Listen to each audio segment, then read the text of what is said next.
अस्सलाम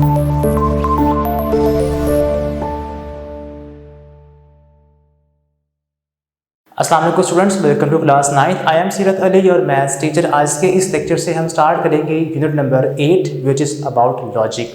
question number 1 इसका अगर आप देखें रिव्यू एक्सरसाइज नंबर 8 का, उसमें हमारे पास MCQs हैं, उनको जस्ट हम पहले सॉल्व करेंगे। अगर आप फर्स्ट MCQ नंबर जो हमारे पास है उसको पढ़ें, वो लिखा हुआ है which of the following expressions is often related to the inductive reasoning. ठीक है, देखिए इंडक्टिव रीजनिंग वो होती है जिसके अंदर हम किसी भी कंक्लूजन को या किसी भी रिजल्ट को एक्सपेरिमेंट्स की बेस पर बनाते हैं। बार बार आप एक चीज़ एक्सपेरिमेंट कर रहे हैं और उससे जो हमें सेम रिजल्ट मिल रहा है, तो वो जो रिजल्ट आपके पास होगा वो आएगा through inductive reasoning on the basis of a repeated experiments. ठीक है, तो इसका जो फर्स्ट ऑप्शन है वो ठीक है, based on the repeated experiments. उसके बाद नंबर 2 पे है, इस नंबर 1 का है ए ऑप्शन। उसके बाद next number 2, which of the following statements, which of the following sentences describe the deductive reasoning. ठीक है, अब पहला हमारे पास है इंडक्टिव, सेकंड हमारे पास है डिडक्टिव रीजनिंग। ठीक है, ऐसा कंक्लूजन या ऐसा रिजल्ट जो आप प्रीवियस नॉलेज को, previous well known facts figures को यूज़ करके बनाएं, उसको हम कहते हैं इंडक्टिव रीजनिंग। ठीक है, डिडक्टिव रीजनिंग। ठीक है, सो डिडक्टिव रीजनिंग की जो ऑप्शन नंबर हमारे पास है, फर्स्ट ऑप्शन है general conclusion from a limited number of observations. No, wrong है, बेस्ड ऑन रिपीटेड एक्सपेरिमेंट्स, ये फर्स्ट वाले का आंसर था which is about inductive reasoning. ठीक है, उसके बाद नंबर सी पे कह रहा है वो based on the units of information that are accurate. No, ये भी सही नहीं है। ठीक है, आगे कहते हैं draw conclusion from well known facts, यानी कि प्रीवियसली मौजूद जो हमारे पास वेल नोन फैक्ट्स हैं उनकी बेस पर जो आप रिजल्ट बनाएंगे उसको हम कहते हैं डिडक्टिव रीजनिंग। ठीक है, तो इसका डी ऑप्शन यहाँ पर वो करेक्ट है। उसके बाद नंबर 3 पे है which one of the following statements is true. पहला हमारे पास है option the set of integers is finite. No, ये तो फॉल्स है, set of integers are infinite. ठीक है, उसके बाद नंबर 2 पे कह रहा है the sum of the interior angle of any quadrilateral is always 180। जी नहीं, फॉल्स है, sum of the interior angle of any quadrilateral is 360। ठीक है, ये फॉल्स है। नंबर सी पे कह रहा है 22/7 does not belongs to irrational numbers. 22 over, अगर आप इसको देखें तो कहता है 22/7 is belongs to irrational number, लेकिन वहाँ पे क्या है, डज नॉट बिलोंग्स, तो ये फॉल्स हो जाएगी इस तरह। तो ठीक है, ये सिंबल आपका एक्चुअल में करेक्ट था, लेकिन वहाँ पर क्या है, ये है, तो ये आपकी स्टेटमेंट फिर फॉल्स हो जाएगी। ठीक है, नंबर सी इसका करेक्ट ऑप्शन है। उसके बाद नेक्स्ट हमारे पास इसका 4th है which of the following statement is best to represent the negation of the statement the stove is burning. Negation means उल्टे को बोलते हैं, उसका आप कन्वर्स करते हैं, उसका उल्टा करते हैं। अगर स्टव बर्न हो रहा है तो स्टव इज नॉट बर्निंग, इसका करेक्ट होगा नेगेशन। ठीक है, तो ए ऑप्शन है the stove is not burning, उसको उल्टा करते हैं आप गिवन स्टेटमेंट को, तो इसका ए ऑप्शन करेक्ट है। उसके बाद नेक्स्ट हमारे पास नंबर 5 है the conjunction of two statements P and Q is true when. ये हमारे पास बात कर रहा है कंजंक्शन की, उसको आप शो करते हैं इस तरह, इस सिंबल से। ये सिंबल है कंजंक्शन, ये सिंबल है कंजंक्शन का, ये वाला। ठीक है, तो P एंड Q ये ट्रू कब होता है?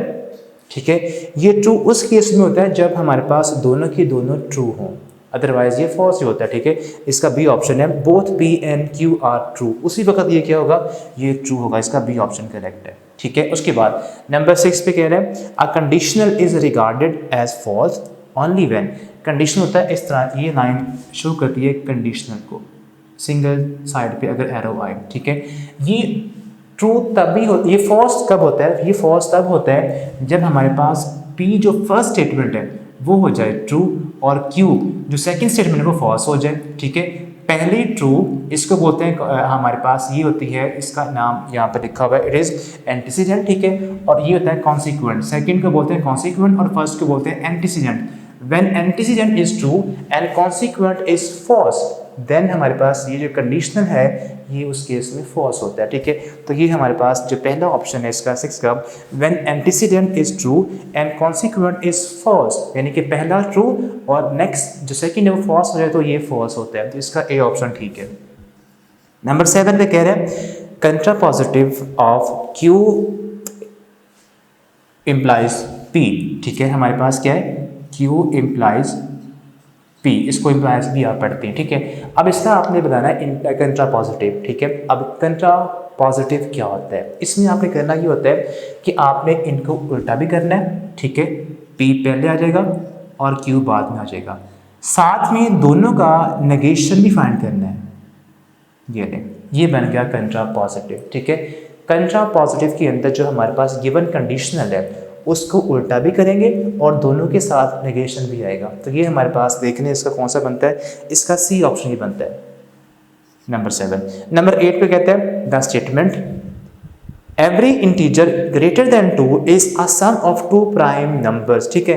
देखिए ये आपकी जो स्टेटमेंट है कि हर नंबर जो 2 से बड़ा है it can be written as the sum of 2 prime numbers, ये कुछ के लिए तो ट्रू है लेकिन मैथमेटिकली ये प्रूफ नहीं है, ठीक है। ये स्टेटमेंट आपका क्वेश्चन भी एक आएगा, ठीक है, जिसमें आप करेंगे भी लाइक 7 का सेकंड पार्ट है बुक के इसी पेज के ऊपर, ये ठीक है। तो ये आपका जो कहने के आपकी जो स्टेटमेंट है ये है कंजेक्चर, ठीक है। इसको अभी हमने मैथमेटिकली प्रूफ नहीं किया, ना कर पाए हैं, ठीक है। अगर ये मैथमेटिकली प्रूफ हो गई दैन इट बिकम्स थ्योरम, लेकिन अगर एक स्टेटमेंट मैथमेटिकली प्रूफ ना हो, हाँ कुछ उसकी एविडेंस हो लेकिन ओवरऑल उसका प्रूफ ना भी मौजूद हो, उसको बोलते हैं कंजेक्चर, ठीक है। तो ये हमारे पास क्या है, कंजेक्चर है, जो कि बी ऑप्शन इसका ठीक करेक्ट बनता है। उसके बाद नंबर 9 पे है a statement a straight line can be draw between 2 points, कि हमारे पास 2 पॉइंट्स हैं और उन दोनों पॉइंट से आप एक स्ट्रेट लाइन पास करवा सकते हैं, मिलाएंगे तो ऑब्वियसली बन जाएगी। तो ये एक बेसिक स्टेटमेंट है जिसको प्रूफ करने के लिए आपको मज़ीद कोई एविडेंस, कोई फैक्ट्स, कोई प्रूफ नहीं चाहिए, इसको बोलते हैं एक्सियम।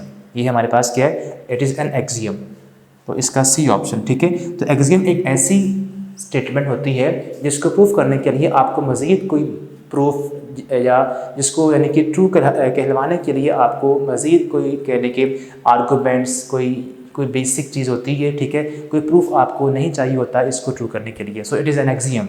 उसके बाद नंबर 10 पे है the statement the sum of the interior angle of a triangle is 180, कोई भी आप ट्राइंगल लें उसके तीनों के तीनों इंटीरियर एंगल्स का सम फाइंड करेंगे तो वह हमेशा 180 ही आएगा, ये एक मैथमेटिकली प्रूव चीज़ है, ठीक है। तो ऐसे ही स्टेटमेंट जिसको मैथमेटिकली प्रूव किया जा चुका हो वो थ्योरम होती है, सो इट इज़ अ थ्योरम, इसका बी ऑप्शन करेक्ट।